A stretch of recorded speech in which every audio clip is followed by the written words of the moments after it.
going to sit right there and I'm going to say, what's up, guys? Welcome to Shaken and Stirred. I'm your host, Kristen. I'm joined by Leela, and today we have Kristen Turpen. Are we hyphenated? No, I'm just Kristen Turpen. Okay. It's just an old habit. You can keep Kristen, it.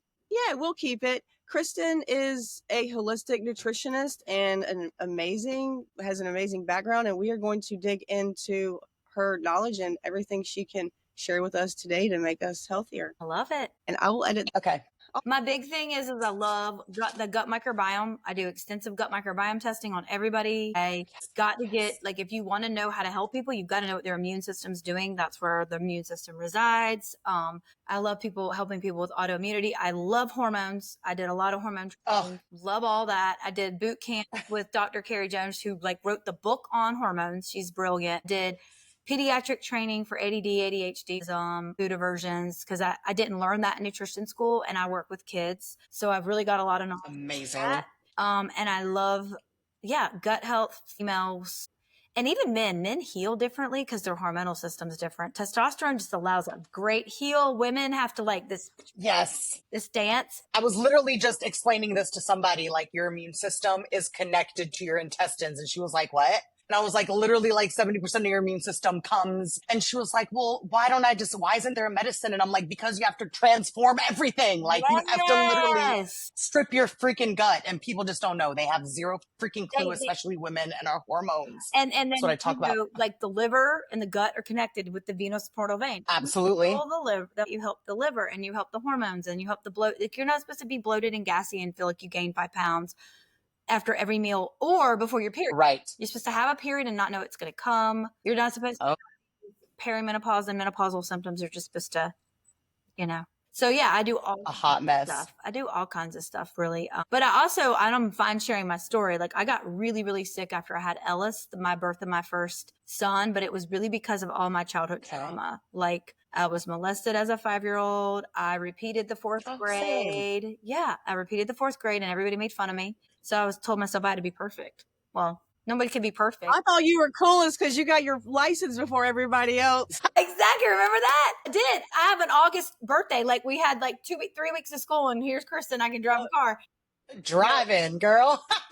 But it was worse when I was the youngest, right? Like, it was better to be the oldest because, other people had birthdays in November and December, and I was just August. So really I wasn't ready to be in the grade that I was when I previously was there. I was not mature enough. I didn't have enough growth in my brain. And so it worked out great. Because then I met y'all and all of my other best friends. It's just getting made fun of for a whole year just screws you up. That trauma stays stuck inside you.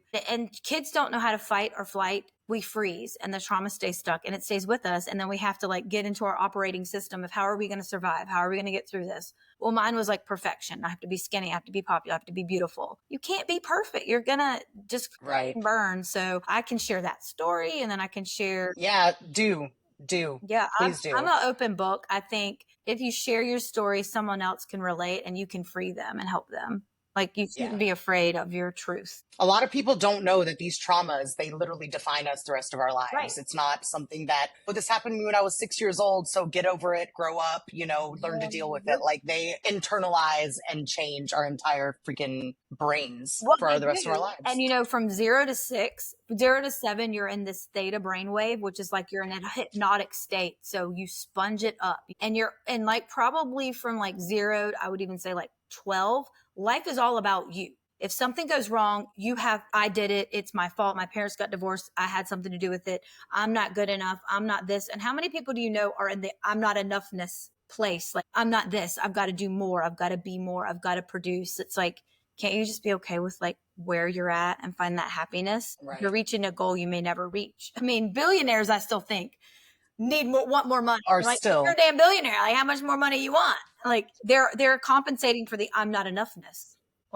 We get into that. I heard a quote that was everybody's poor in their own way. So even billionaires can be poor, whether it's social, whether it's emotional, whether it's whatever. Everybody's broke in some way or another. Absolutely. And it's and I did psilocybin. I think I told you, did y'all know I did psilocybin? So psilocybin is mushrooms that you actually start to trip on, but it makes you go deep within yourself. And it made my whole entire life make sense. And the biggest thing I took away from that journey was we're all like, we all are this person and we have this shell. And that shell is like, I got molested. I got made fun of. I did this. This happened to me. This happened to me. This happened to me. So I'm going to treat myself like shit. And I treat other people like crap. But really what we all are is as woo-woo and silly as we think it sounds, we're all love and we're all oneness. But we're so far away from that because we go through life and shit happens to us and we change our belief system, our perspective. We change how we treat ourselves and we treat other people. And then we get sick because it's dis-ease. You can't live like that because eventually you will get a disease. Like I did. I got autoimmune disease at 36 years old because I never dealt with shit. I didn't know how to deal with it. Kids don't have a developed brain till you're 26 years old. Even as amazing as my mom was, I didn't know how to talk to her. I didn't know how to tell her, what I was feeling and how it was affecting me. Kids don't know how to do that.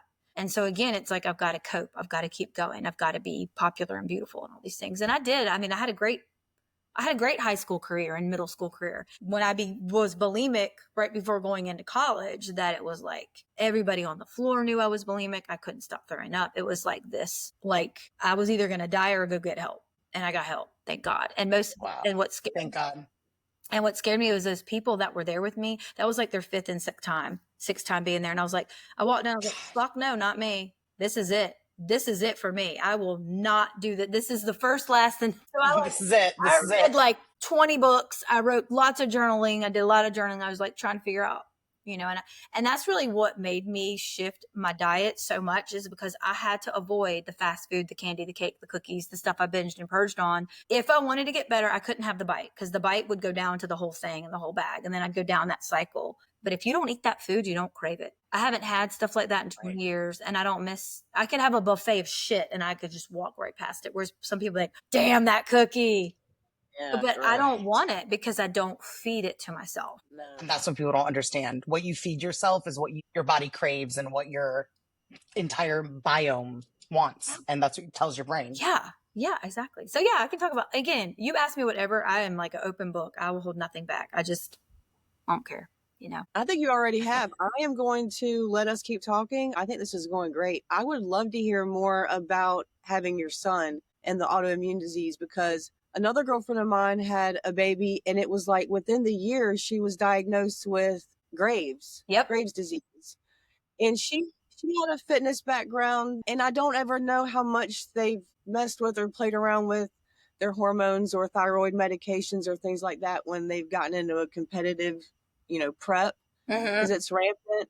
Yeah. But, I think there's something there with the immune system and the trauma, like you said. And there's something about that, not middle age, but that stage in your life. I was telling somebody the other day, the difference between 38 and 43 to me is the difference of 18 to 23. Like, I learned so much in the last 5 years. No. I mean, about everything, like literally about life. And it almost feels like that those light years that you have at that 18 to 22, 23-year-old range. But that comes with thinking about the past and what do you want your future to be like. And that can feel heavy and overwhelming. And I'm sure a baby doesn't, it's not helping overwhelm. Yeah, I was 36 when I had Ellis, and I was 39 when I had Zane. I got married older. I met my husband at 32. We got married at 34, and then I couldn't have a baby. Can I just please say, because I was working at the gym when y'all met, right? I think so, weren't you? Y'all met at the gym? Yeah. Okay. Yep. I'm like, yeah. And then y'all were together, and it was like, it was just so cute because obviously you're the cutest, and then he was always just seemed so like a good dude, like a genuinely good dude. So I was excited to see that. Yep. He was worth the wait for sure, because he is a great dad, because after Garth and I got married and I got sick, he was like, you're so sick, you just need to quit your job. And I was like, well, you're giving me permission. Okay. But then like PRN at the hospital at the time, I have a psychology biology degree. And then I went back to school for radiography. So I have a CAT scan medical license and radiography medical license. So I was in the thick of the medical field. I thought the medical field writes the book on everything. Like, you go there for a sniffle or ache, a pain. Like, I was in the thick of it. I never knew anything about this holistic, natural, Mhm. your body can heal itself world.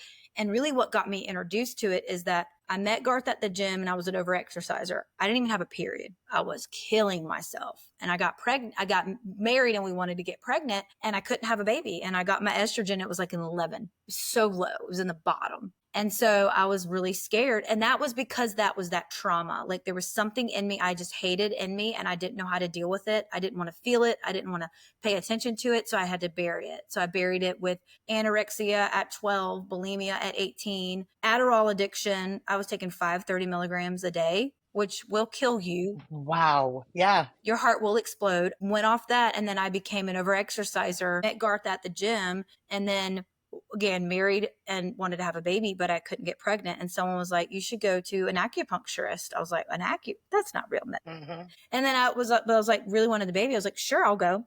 And she like took a full intake and she was like, you're not eating enough real food. You're not eating enough protein. And she was like, I need you to eat organic eggs, organic chicken, and as many organic fruits and vegetables as you can. And that was the first time I've ever heard that before. And I was like, really? Food matters? Never knew it, but I wanted the baby so bad. I'd go to her and I'd hit Earth Fair downtown and I'd stock up on all my organic meat and eggs and all my stuff. And I felt great. It actually tastes so much better if you do that. And you're not eating pesticides, herbicides, glyphosate, high omega-6.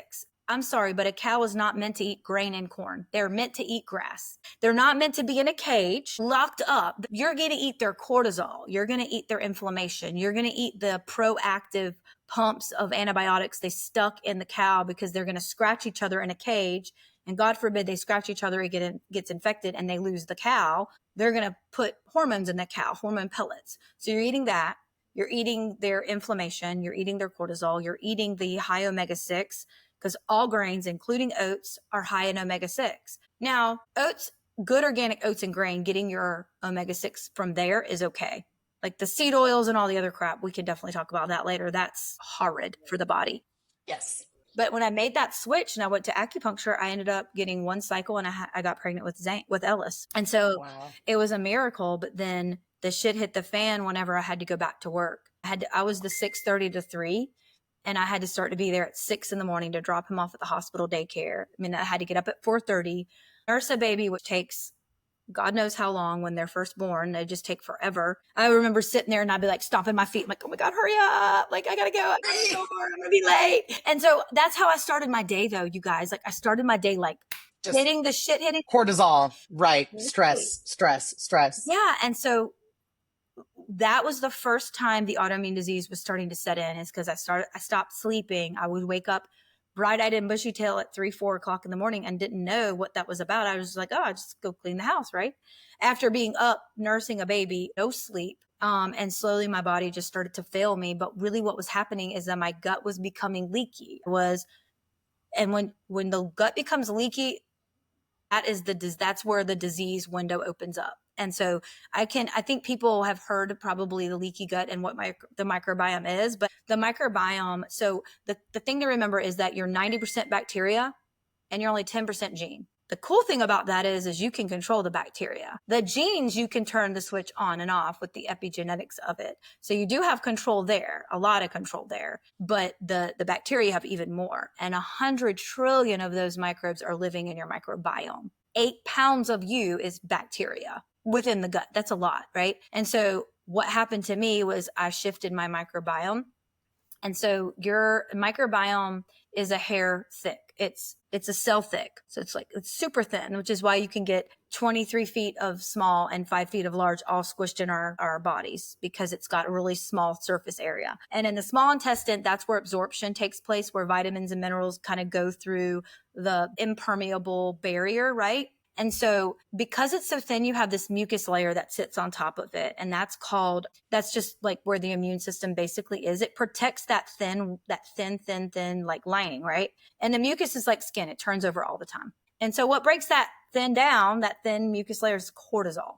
cortisol will eat your ligaments and tendons and destroy your gut and kill your brain, right? And so it wasn't really food that caused that in me because I was doing pretty well with like my diet, right? But it was the cortisol. But also food will do it because it's antibiotics. So antibiotics break that mucus layer down. So it can be pesticides, herbicides, glyphosate. It could also be rounds of antibiotics. High cortisol is number one. Alcohol, drugs, all the foods that we eat that are in a box will do it because they're gargums, emulsifiers, additives, preservatives. Those are all impact the gut negatively. Also pharmaceutical drugs, all of your antihistamines, your Benadryls, your ibuprofens, your acetaminophen, your birth controls, your everything that you put in your body that is made by a man is going to hurt your gut for the most part. Even metformin, the diabetic drug, is going to hurt the microbiome. Mm-hmm. And so we're killing our microbiomes because we all breathe the same air. And it's not like we all need to be scared because there's a gazillion things you can do to optimize it. But for me, when that barrier went down, I started to develop all these food sensitivities and allergies because the gate was open. And now my blueberry that I just ate, it's going through this impermeable barrier now. And the body only knows the self and non-self. So a blueberry molecule should not be circulating within my body. So my body is going to create an antibody to attack the antigen and attack it. And so then every time I had an egg, every time I had grain, every time. And so I'm creating this highly inflammatory cascade in my body. And so then now my inflammation's here. And now my body is very confused. And now it's going to attack my thyroid. But that's how it sets up. And I'm going to tell you, I've worked with like over 200 people. There's not one person that doesn't have stress and trauma. There's not one person that doesn't eat non-organic food, that doesn't eat something that's not organic or that hasn't had rounds of antibiotics. And now babies are coming out with a leak. Well, they all come out with a leaky gut, but the gut of a child heals up around age a year old, but that's not even happening. The gut is still staying leaky in these kids. And everyone's like, why has my kid got cancer and eczema and autism and ADD? It's all got to come back to that gut. And then the toxic load of the body and the baby and what the baby gets, what we're feeding them. You know, like when you see these people give their 2-year-olds a can of regular Coke and they're eating Cheetos and this, and it's like, you're not even giving their body a chance. Their body has zero chance of setting itself up for success in the long run. And it's actually scary. And that's after the baby gets 287 chemicals through the umbilical cord before they take their first breath. And so we're not like, it's not like, well, how is this happening? This is why it's happening. Like, you're not a victim. You actually can do so much about it, but it means you got to put your foot down and change the way you're feeding your child. Do some research, do a gut microbiome everybody needs a microbiome test because there's no way you're going to guess at that. So when I work with a client, I do a food allergy sensitivity test on everyone, which can show me if there's mold in their blood and candida, which are two things you really do want to know about. It also tells me how to I don't put anyone on a diet. I put everyone on a lifestyle. If you put them on a diet, they're going to rebel. They're not going to stick with it. But if you go through food journals and you see like what they want to eat and what they like to eat, and you just make it a way healthier and better, they'll sustain that. Now, if I put somebody on a diet, it might be because they have narcolepsy or epilepsy or like something could be happening. Then I can be more restrictive there, but I try not to be with like, you know, like you guys, I wouldn't give you all like some restrictive, crazy diet. Like you might lose weight, but you won't maintain it. But yeah, I mean, it's like the gut is your secret window into your health. It makes things called postbiotics. Your postbiotics are your serotonin, your dopamine, your norepinephrine, your acetylcholine, your GABA. And that's 10 times more powerful than what is made in your brain, which is why we're in this highly addictive, highly depressed, highly anxious society, is because we're not creating those postbiotics, but we're also getting a dopamine hit from food rather than happiness. Or, you know, I get a dopamine hit from eating my good fruits and vegetables, right? And like all my good foods. Yeah. But if you don't feed your body that, you're going to get it from the fast food or the processed foods or those things. I mean, the bacteria dictate to your brain what you want to eat, what makes you feel good, what is going to release all those chemicals. And people just don't understand that unless you change that, you can't wake up one day and be like, okay, I'm starting this diet and feel great. You're not. You're going to feel like absolute crap until your body resets, until those, you know, the microbes and everything change to accommodate your new lifestyle. And then you will get those signals like, damn, this celery's good. God, I want some carrots. Yeah, girl. You know, it's not like, hot Cheetos. So people just don't. It's Absolutely. insane. Absolutely. I was watching something where they did a scan and they showed two brains and like almost the exact same areas of the brains were lit up. And they said this person just did cocaine and this person just ate Sugar. cookies, sugar, donuts, whatever. And the same exact areas of the brain are activated when someone takes their drug of choice versus eating sugar. And it's like people do not understand it is an addiction. And it's an addiction that's so hard to not be consumed by because you're not being offered cocaine when you sit down at Applebee's. You're not being offered cocaine at the gas station, but guess what's there? All of sugar, and it's just insane. Yeah. And it's an addiction. Yeah. Self-discipline. It is. And the self-discipline is really hard. It's also because those microbes make you crave more of that crap and shift it. But taste buds do change every 10 days, 10 to 14 days. So yeah, you might hate that green juice or hate that new food, your new cheese doodles or your new form of snack. But over time, you will actually end up enjoying it. Like that's the hardest thing. Like if I have kids that are addicted to goldfish, which are terrible, anything that has this many ingredients should not be consumed by the human body. I'm just going to tell you that. Anything that's a food dye will dye your internal organs, not just the food. And it takes a long time to clear that out of your system. And so, yeah, you might not like the simple meals or from the ground up other snack that I offer you, but eventually if you keep eating it, you will like it. But hey, altogether, just shut down the whole snack thing altogether and give your kids fruits and vegetables. Then my kids eat really good. And that was another thing I think that happened for me to get really sick is because I can help other people, but I can also help my family and I can help my kids. Because if the thing that I don't understand is if you're going to jump in front of a moving car to save your kid's life, why are you going to slowly kill them with shit? I mean, that's because it takes effort on a day-to-day. Exactly. And it's not what they want to eat and they're friends and whatever. Sorry. Yeah. We're gonna make have this work. tough love, but and I'm okay with my son knowing like that's poison. If he says it's poison, I'm like, okay, it's poison. We shouldn't say that to somebody, but that. Like, it's bad. And so you don't want to reach for it. He even knows to take the icing off of his cupcake, because the food dye makes him psycho. Like he already knows that. And he's 7. Like he's like, Mama, because one time he had 2 cupcakes. One, he took most of the icing off. The other one, some kid at the birthday, like they had a birthday party at school. So he had like blue mouth when I got him off the bus. I'm like, what is that? He's like, oh, they had a cupcake. And the rest of the week he was a psycho. And I was like, do you see how you're acting? Why do you think that is? He's like, well, I had those 2 cupcakes. I was like, okay. He's like, Mama, I'm going to take that off the cupcakes now. This is awful. I don't want to feel like this. But how cool is that? My kid gets to know that. Right. Him. Like we're so like inundated with it all the time. Like I don't even think kids have certain intuitions because they're constantly assaulted with those foods. They don't even know how to make the connections where I don't feed my kids that. And when they have it, they feel different. I'm like, hallelujah. You know that's right. bad in the body, and therefore you're not going to reach for that, hopefully. But a lot of parents don't even know. I mean, I talk to people all the time that don't understand anything about nutrition because we're not taught it in school anymore. Nope. I mean, my last years in the classroom, they removed out of basic biology, they removed any connection to body systems. So the average high schooler in South Carolina right now graduates not knowing what their liver does, what their spleen does, none of their body parts. It is no longer part of the curriculum. And I was in an uproar. And then I was like, well, then it's easy. Then they don't ask questions. If I don't know, if I learned that certain chemicals are filtered through, this organ and that organ, and this doesn't sound right, I might ask a question about it. But if I'm graduating high school and I don't know what the hell my liver does, I'm never going to ask questions about these medicines, these foods, like what is actually going on. So a lot of these parents have no idea what's good or bad for their kids. They think goldfish are the healthy version of Cheetos, and it's like, well, I think that brings me to a question that I had for Kristen. You said that when you went to speak with the acupuncturist and they were talking about the food and all, you were surprised that food mattered that much. You had obviously been very curious about food or controlling your weight, at least to a certain extent. Can you give me just more insight into how that piece, I don't know what I'm trying to say exactly. I think I know what you're trying to say. When the exercise aspect was there. Mm-hmm.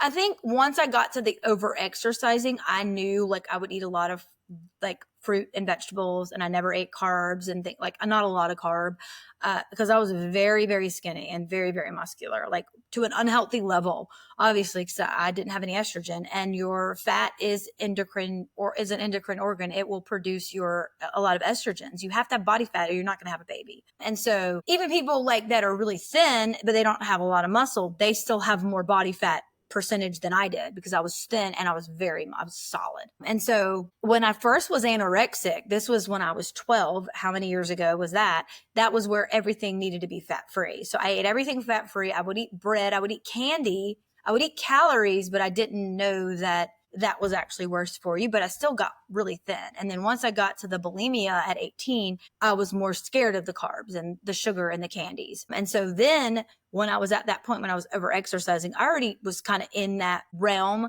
but I didn't know about like artificial colors, well, not colors, but the sweeteners. Like I was still like using the artificial sweeteners, or like the creamer, I don't even know, that has like that top, the Coffee Mate.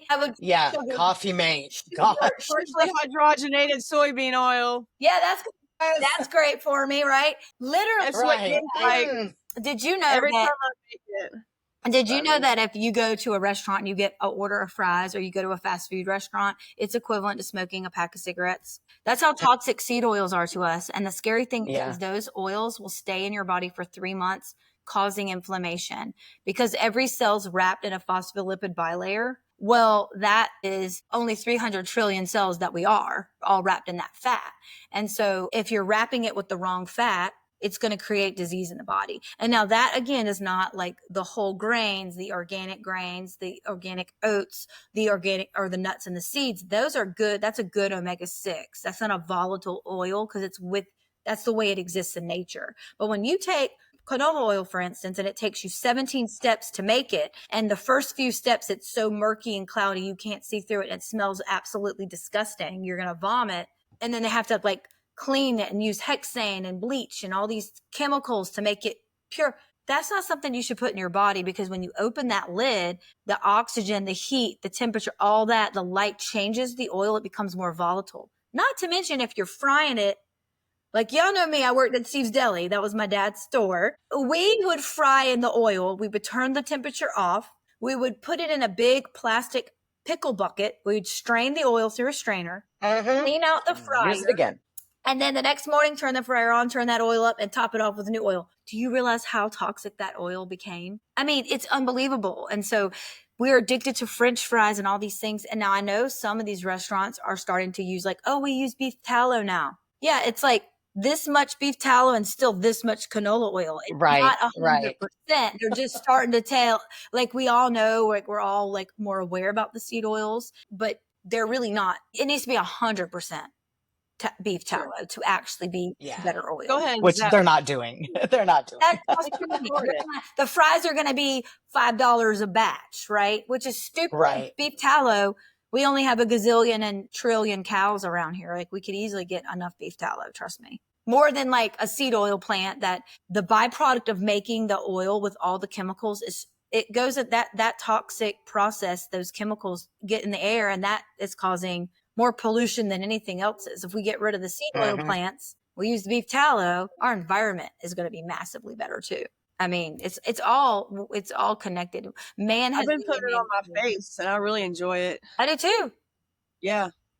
That's good. I've gone down the TikTok rabbit hole about beef tallow. I'm going to start that. I need to start lubing this thing up. Yeah, girl.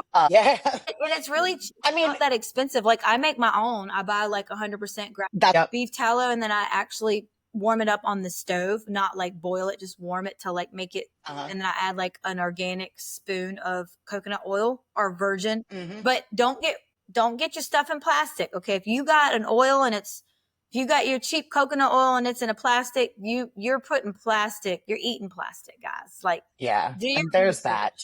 Do your research. Everything. They don't, but they just, for so long we were told all these myths. Fat makes you fat. Then we were told that, I can't believe it's not butter and margarine is healthy. It's probably the worst possible chemical makeup of anything you can put. People ask me all the time, well, why are you telling me to use natural organic butter? Why shouldn't I be using low fat margarine? And I'm like, no. don't touch it. Don't Don't breathe touch up, it. throw it away. Yeah. Throw it away, Yeah. But through the years, we went through all these fads where it was fat making us fat. Then fat all of a sudden became okay, but then calories and calories in, calories out, which I'm sure you guys It's know, absolutely there's stupid. truth to it, but not so Yeah. much. And all these fat-free foods and then all the chemicals they add to it to make it fat-free. And it's just been this whirlwind. And if Yeah. you're not educating yourself and advocating to figure out what's really going on, you're just living in this world where you're like, oh, but it said it's healthy on the package, and then I would it's always just do insane. like a full fat yogurt or like a full fat anything, because you don't need an emulsifier then. You don't need a preservative then. Exactly. Use the fat Exactly. to keep it together. And so it's better for your body. I really don't think part of what I was putting together when you were talking about, when you were 12 and then 18, it's like the cycles of the trends and the culture and carb free and Atkins and, Yep. counting points, and now Weight Watchers, I guess, isn't going to be a thing anymore. And like moving on to the next phase with Ozempic and all that, it really, how the culture dictates so much of it. I think if I hadn't gotten involved with bodybuilding sooner, would have, I don't know. Because I don't know. It's just weird. Yeah. It's weird. Yeah. And now, I mean, obviously I do eat good, healthy carbs. My body still doesn't love grains, but I still get like a sweet potato, or I'll eat a potato. I'll eat a purple potato, not just a regular white potato, butternut squash, kabocha squash, all those grains, beans, nuts, and seeds. Like I do really great with all that stuff, but it's also about where you at in your period that matters, especially for women. Like you actually want to do a lot more keto, like while you're bleeding, after you bleed, then add the carbs in, because the second half after you ovulate, you burn an extra 287 something calories.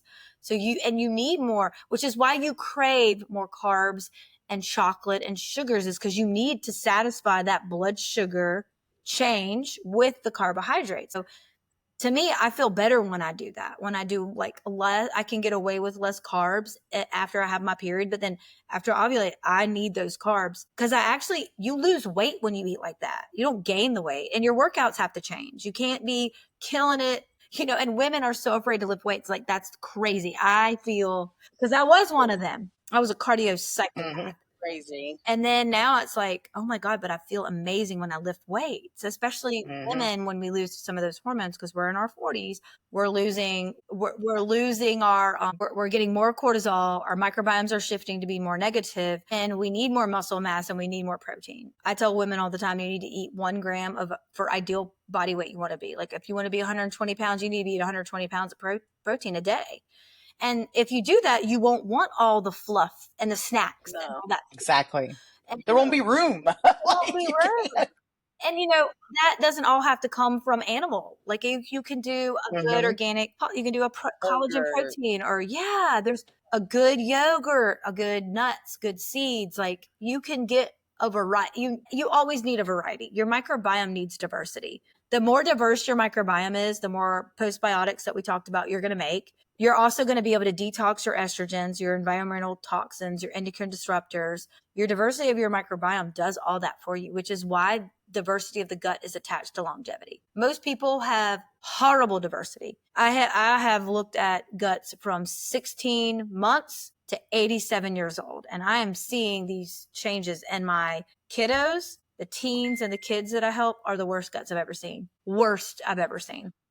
With her age, there are 50-year-olds that don't make it. I see it. I work with them every day of my life, and it is just insane. It's mind-blowing. Like, you're suffering from this list of things, and all you would have to do, and it's not easy, it's not a small feat to change your diet and change your approach to food after you've been living like how she has, and you're 40 years old and you've never eaten, you don't know the difference in a vegetable and a fruit or whatever. But I'm like, you're willing to just accept this. Like, I have people our age that are on 17 to 20 different medicines. They take this to combat this, to combat this, to combat. And I'm like, because you just have to stop eating like shit. Yep. Literally. And literally, we can fix this. Yeah. And those medicines block pathways. They don't heal the pathway. And then that pathway has to change, and that pathway, then you need another pill. Whereas like healing the gut and supplementation and even the utilization of peptides will heal the pathways and those pathways will get better. We're also at the age where we inflammage. We're getting older and we're more inflamed, which is why we can't go out and drink like a 20-year-old and think that next day we're going to feel good. We're going to feel horrible, which is why I really don't drink anymore. Like I Same. can't. I don't feel good. I can go and have fun and I don't need one drink. I can be full of personality and have a great time. I don't need it.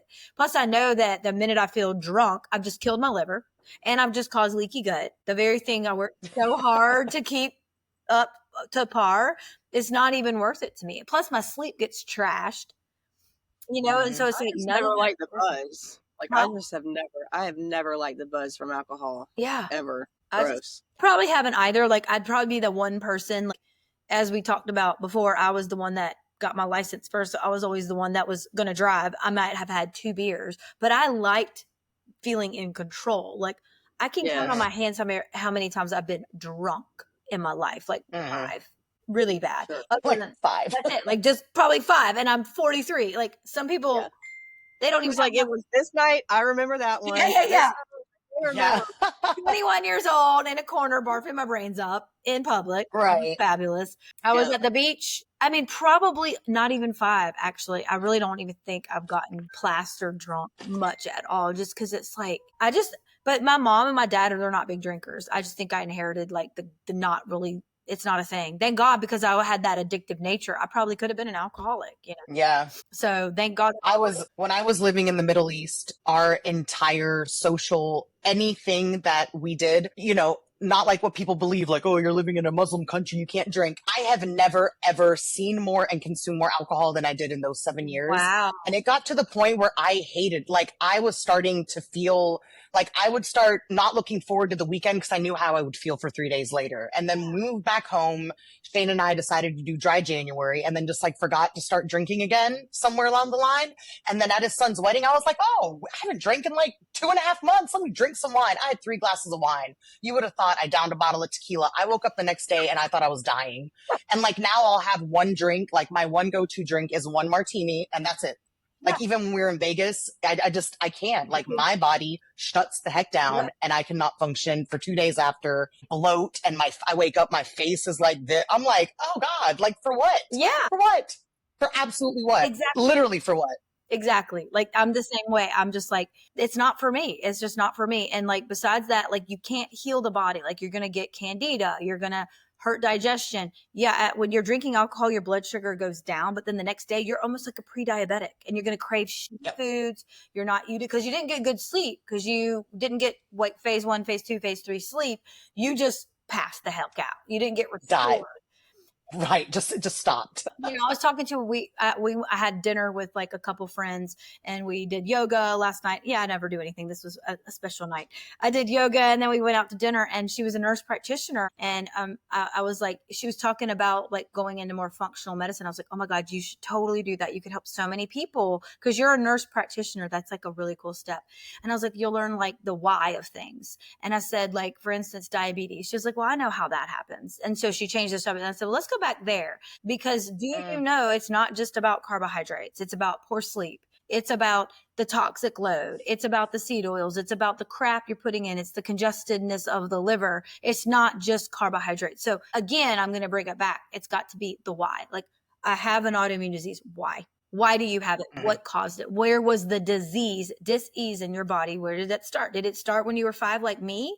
Or was it because you're a new mom and now you have 4 kids and you can't even breathe? Like, I mean, there's a gazillion other things or anything, but you got to get to that why. And like people don't sleep anymore. They just don't. Like if I don't get my 8 hours, I'm not going to function. Oh, I couldn't. Got to sleep. Yeah. We went to bed at 8. I was asleep at 8 p.m. last night because the night before we got like 3 hours of sleep and I thought I was going to die. Yeah. And we looked at each other at 7:47 last night and we were like, let's go to bed. Yeah. And we were asleep at by 8 p.m. last night. Amazing. I woke up like, yes. Yeah. I mean, I woke up at like 6, but still I was like, let's go world. I'm ready. Like I woke up like, let's go. Thought I was going to die. I was so tired, but now I'm the same. I used to survive off for 4 max 5 hours of sleep a night. I mean, I'd stay up till 2:00 in the morning on TikTok, then go be at the school at 7 a.m. teaching and just do my day and then tutor after. But now if I'm not getting 7 hours, you're not doing nothing. Your brain doesn't work. It doesn't work. you know? And so like, there's like all that stuff that like, okay, if you just get outside more, if you go breathe fresh air, we used to live outside. We only have had electricity since like what, 1800 and something. I mean, it ain't been that long. We're talking 200 years. And before we had the housing that's all sealed up the way that it is, we were living outside. We would walk 10 miles, up to 10 miles to get water, for crying out loud. Now we don't leave our seats. We don't leave. Like, I'm that person in between my calls with clients. I'm like hitting up the air squats, or I'm going to go outside and walk on the lawn barefoot for 5 minutes, and I'm going to work out. I'm going to walk outside. I'm going to work out in the garage, breathe that fresh air. I'm going to keep the windows open. Like, we have to be connected to nature, and we're so disconnected. I'll just stand outside in the sun, barefoot in the grass. People probably look at me like I'm crazy. Yeah. I'll just walk outside and I'm just like, just to get that recharge, you know? Yeah. And that's another thing. The sun was turned into our enemy, and we need sunlight. People, okay, maybe not as much as I lay in the sun. I know that's bad, but we need sunlight. People have villainized the sun, like, oh, you're going to get this, you're going to do that. And now there's a whole, everything being exposed about seed oils are why we burn and why we get skin cancer. So it's not even really the sun. I mean, you know, it's just. Is it the sunscreen? Have you seen some sunscreens? Girl, I've gone down that rabbit hole. I've gone down that rabbit hole. Oh yeah. Eat it. Don't put it on your skin. Why can't we just be responsible and go inside when we feel like we've had enough sun? Yeah, that's people true have too. to be assholes or and just under be an umbrella. Like, it's like their stomach. Then they want to be surprised they got a sunburn. Yeah, or like have an umbrella or a hat, or you like feel your skin when it's starting to be damaged. Yeah. Like, exactly. Yeah, no, that is true though. I mean, like, if you've been out there for a couple hours, okay, maybe it's time for a little break. Maybe you need to go hit under the umbrella and read a book, or you need to put some like a better sunscreen on that doesn't have any natural nasty toxic chemicals in it. Like, God, sunscreen, that's a whole other, we should do a whole podcast about sunscreen, because really awful. It is just insane. And it reacts with chlorine and like all that, like, it's just mind blowing. And then how many people jumping in a chlorine pool? That's when most people wear it, you know, like, oh, let me put on my sunscreen before I get in the pool. And then I'm really going to get cancer on my skin. You're better off just getting the sun. Right. And not burning. Just stay in the sun, do your time limit. Everybody's is different, and be mindful of it. Literally. Even little babies, like, let them get like 20 minutes of sun without sunscreen. Like, they're not going to die. Or put a little hat on them, or put them a little, you know, bathing suit top. Like, we have a pool, and like, we'll have people come over, and like, they're lathering their kids up before they've even gotten 5 minutes of sun. My kids don't even wear sunscreen. Now get it. They are Lebanese. We have tough skin. I get it. We don't burn. But even then, when I think their skin's getting a little pink, I'll just throw like a swim shirt on them, and I still let them like get the sun. Again, it's like kind of like eating in seasons. You're meant to get some sun when the sun is out. It's the season for sun. Then the winter comes, the skin recovers. Okay, I get it. I don't want people to burn and get blisters and like swell up. I mean, but you got to know yourself. Kind of like what you were saying, Kristen. Get out of the sun then. Like, do other things. You don't have to sunbathe.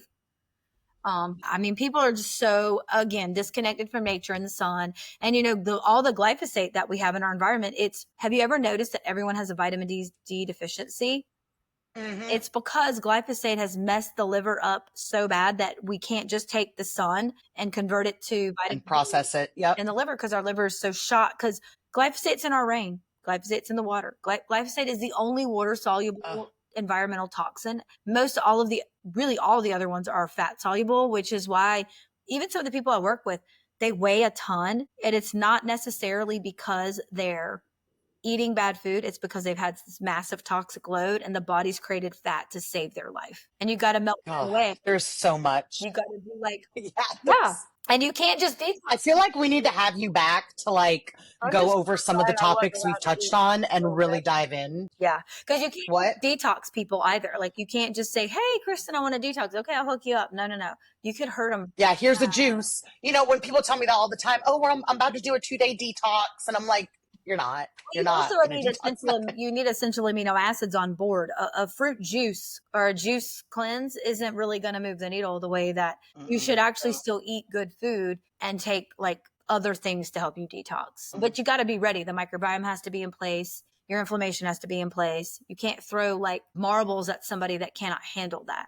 Like you, Right. people, like even my sister, she was like, I want to detox. I was like, okay. And I gave her one. It was a disaster. I was like, clearly you are a lot more toxic than you think you are, or you don't eat as healthy as you say you do. You know, like every There's that. People yeah, think they're eating healthy. everything Right. I eat, I don't eat that bad. And then when I unpack what they're doing and what they're eating, I'm like, yeah, it's really not that good. You do. You do. You actually You don't do. actually eat as good as you think you do. And it's not anyone's fault. Again, it's that world we live in. And it's just the Yeah. fact. And the lack of knowledge. People just, Eh, unless you're seeking the knowledge, I feel like you're just not. You've made my biology heart so happy today. I was just like, no. yes, yes, the phospholipids, yes. I love You're it. a biology teacher? Yeah, for 17 years, girl. Oh my God. And now you're a health coach. Yeah. Yes. Do you love it? This is where it's at. I fucking love it. Oh my God. It's I love amazing. it so much. And I work with reversing type 2 diabetes. It's a company called Virta. You can look them up. They're mostly covered by insurance now and everything. Like they've expanded like freaking crazy. Like Wow. Do you hotcakes. make good So, money? yeah, better than teaching. And I work from home and unlimited PTO and like all the benefits and I love it. I love the people I work So with. happy you're So happy. if you're ever looking for a job, girl, if you're ever looking for a job, Yeah, I know. I'm busy right gotcha. now, but I know you working. Oh, All right. I love it though. Okay. What do we need to do now?